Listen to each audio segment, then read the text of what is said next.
Takže čaute ľudia, dnes tu máme vážnejšiu tému. Nedávno o mne vzniklo video, kde údajne kyberšikanujem 10-ročného chlapca. A ja by som vám to chcel čo najviac objasniť.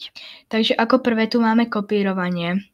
To video o Danglesovi, ktoré som natočil krátko po Smilovi, nebol môj nápad, ale nápad môjho kamaráta, ktorý mi s tým videom pomáhal. V tej chvíli ma nenapadlo, že by to mohol prevziať z nejakého iného videa a za to sa vám ospravedlňujem.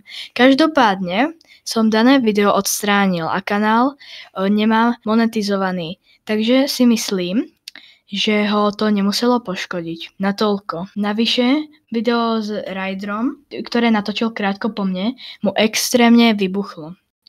Takže sa v tomto už nechcem ďalej hrabať. Ďalšia kapitola je nadávanie. Tu môžete vidieť tento nechutný chat s ostatnými. Samozrejme, tento chat nebol o Adamovi, ale o chlapcovi menom Lukasik, ktorý líkol tvár kamaráta.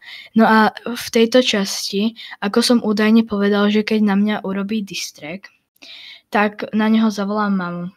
Nie je to jednoducho pravda. Stojím si za tým a už nemám čo k tomu povedať.